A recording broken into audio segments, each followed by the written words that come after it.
All right, welcome back. So let's talk about Buddhism. So Buddhism doesn't originate in China. Buddhism originates in India and then migrates over to China later on during roughly this time period.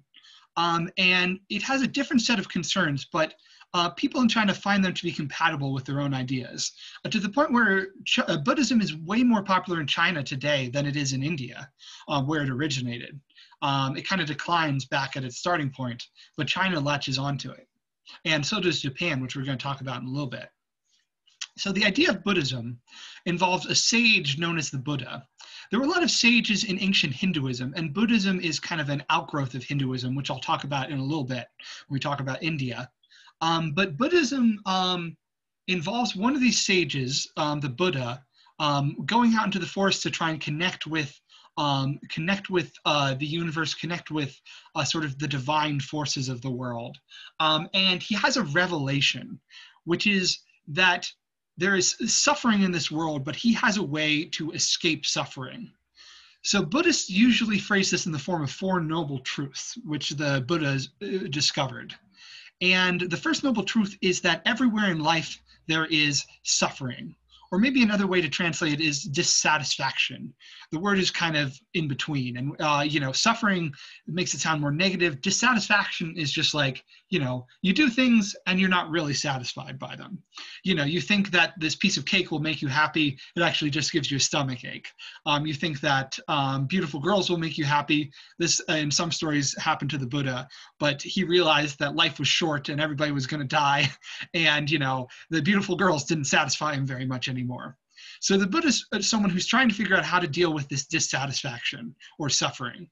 So that's the first noble truth, is that, oh, wow, this is everywhere. The second one is that the origin of suffering is being attached to things, being attached to fear and desire. You're afraid of things, you want things, but all those things are temporary, and the world is always changing. So if you're attached to these things, you're going to be dissatisfied. But there's a path to escape this, and that's number 3. You can let go of these attachments. And when you do, you will achieve what's known as enlightenment, also known as nirvana. Nirvana is sort of this existential state of peace, where you are not affected by the things that happen to you. You're just constantly in peace. And enlightenment is the knowledge of that sort of truth of the peace of nirvana. And finally, number 4 is that the Buddha has a method to get you to that state of peace. And that's by following the Eightfold Path, which involves certain ways to live, certain ways to meditate, certain ways to think. And eventually you do this enough and you will connect with that sort of inner eternal peace. There are 2 schools of Buddhism. One is the Theravada, which is the traditional school of Buddhism, where, everybody is seeking enlightenment for themselves, more or less. Whereas the Mahayana school, and this is the one that becomes popular in China, its name means the bigger boat. So they want to get everybody on the boat. And the idea is that we're going to help everybody in the universe over however many reincarnations achieve enlightenment. And so there are special beings that are known as bodhisattvas. These are beings that have achieved enlightenment, but they come back to help people, and they help people achieve enlightenment. They also just help them in general. And a lot of the bodhisattvas in China, we think, start off as, Chinese sort of spirits or saints or religious leaders, and then sort of became this idea of bodhisattvas when Buddhism came over to China. Buddhism comes over the Silk Road. So here we can see sort of how the Silk Road works in connection to India. It also goes all the way to like the area of Rome and even into Europe if you follow the path far enough. But this is the trade routes that people were trading silk on, and China was getting a lot of money and a lot of products from other parts of the world that way. And naturally, people would bring their religion with them. So over a period of I want to say 100 to 900, China was getting more and more Buddhism over time. And like I said, it ended up declining in India, except for this one part where it originated. So what happened when it got to China? Well, there's some persecution. Some emperors did not like this new foreign religion. They also did not like there was debates over whether Buddhist monasteries should be exempt from being taxed by the emperor. And the idea of Buddhist monks going off into these monasteries and separating themselves from their families did not sit super well with Confucians, who liked, the importance of family. So there were some tensions, but ultimately they ended up being reconciled. People began to see that these three traditions, even though they had differences, were all part of the same sort of idea of, trying to understand the world and figuring out the world. There are sort of stories about comparing the different traditions and paintings even. And eventually they find ways to reconcile these things. For instance, there's one story where a Buddhist monk's mother achieves a bad reincarnation. So he gets a whole bunch of people to pray for her. And so she will be reincarnated in a better state, in a more enlightened state in the next life. And that's a way to sort of reconcile these ideas of family being important with Buddhist sort of ideas of enlightenment being important. Buddhism and Taoism are a little bit more compatible in that the bodhisattvas seem pretty similar to immortals, and sometimes the line gets blurred between them. Taoists like to meditate and sort of disconnect from the world and go inward, and so do Buddhists. And so from this kind of comes a new school of Buddhism, which is very focused on meditation, which eventually, in China, it's known as Chan Buddhism. In Japan, it becomes known as Zen Buddhism. And this kind of special meditation-focused Buddhism spreads to Japan, and today is known to us in the West as well. These traditions end up being pretty compatible. But I just think it's kind of interesting that Buddhism was originally a much more outside tradition, whereas Taoism and Confucianism sprung up in China much earlier on. If we look at the art of China, we see that a lot of the art of it, especially the Tang and Song dynasty, expresses a lot of the ideas of these religions. For instance, in the Song dynasty, they really get into paintings on silk.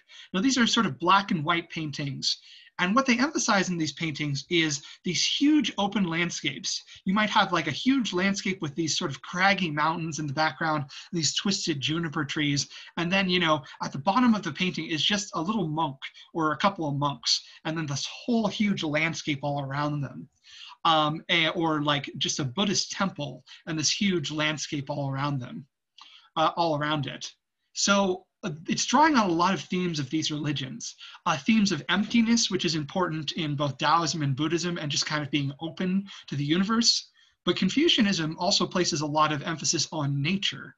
And so nature is really respected and celebrated as being important, and taking care of nature. And I think what these religions all have in common is this idea of sort of human beings being in harmony with a larger universe. And that is something that is expressed in these type of paintings. It also comes up a lot in poetry. In poetry, there's a big movement towards beautiful writing, calligraphy. That's literally what calligraphy means, is writing in a beautiful way. And what they end up doing is, the Chinese language has, a very complicated system of characters to represent different words. And one thing that develops is how to make these characters, write these characters as beautifully as possible.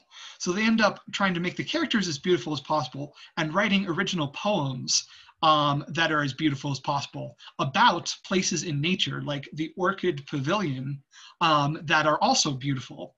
So there's, just beauty all the way down here. And these poems would be copied and, as to practice your beautiful writing. Sometimes you would even combine beautiful writing and beautiful art, as in this poem of a scholar in the meadow. Little poem about the scholar in the meadow, and then here he is in the meadow. If we look at the poems themselves, they also express many of these themes, and even in translation, they are quite beautiful. A lot of times they focus on sort of ordinary life. Sometimes they focus on religious ideas within that, like the idea that everything is sort of temporary that comes from Buddhism, and these ideas of, the importance of relationships from Confucianism, and ideas of nature. Here's a poem about the lovely spring rain. You come at the right time in the right season. Riding the night winds, you creep in, quietly wetting the world. Roads are dark, clouds are darker, only a light on a boat gleaming. And in the morning, the city is drunk with red flowers, cluster after cluster, wet, glistening. So if you are an aristocrat in ancient China, this is how you show that you are cool and you are cultured and you are a person worthy of respect, is to be able to write this beautiful poetry. Here's another one from a young woman, and actually a lot of women were poetic writers. This is not like in Europe where women were barred from writing a lot of the time. Women, even though they didn't have a whole lot of control over their lives in other ways, they could be notable writers. And so this is Du Fu's poem of Parting with a Friend. Here we part. You go off in the distance, and once more the forested mountains are empty, unfriendly. What holiday will see us drunk together again? Last night we walked arm in arm in the moonlight, singing sentimental ballads along the banks of the river. Your honor outlasts the 3 emperors. I go back to my lonely house by the river, mute, friendless, feeling the years. So that's the sort of thing you might see in Chinese poetry. Now, the weird paradox is that this is also a time when it's not great to be a woman in China. Even though they have a lot of freedom in terms of literature and things that we enjoy, this is also the time period where some aristocrats first started doing foot binding, which involves the sort of compression of a young woman's feet over the course of her whole life in a really unhealthy way. It's not actually good for you. And it's a form of fashion, but it tends to make women very powerless. The women who do it, or who have it done to them, I should say, mean that they aren't really able to walk around very much without pain, so they don't go outside, they don't have much of an independent existence. The lower classes don't tend to practice it, but in the aristocracy they do. So which would be better, to be a lower class woman where you didn't have access to writing and poetry, but you did have the freedom to walk, or would it be better to have this sort of ability to be a poet and not have the ability to walk? So it's something that appears pretty late in the Song dynasty. Today, it is looked down upon, and I think for good reason. But it is one of the things that we have to consider is how did gender norms affect things. And I think it's interesting that it's not just one thing, it's not just good, it's not just bad to be a woman in ancient China. Okay, so on top of that, the Song and the Tang dynasty are also a time of a lot of inventions. We have the first paper money, which really starts as IOU slips and then becomes money later on. Woodblock printing, so China indeed invented the printing press, a simpler sort of version of it.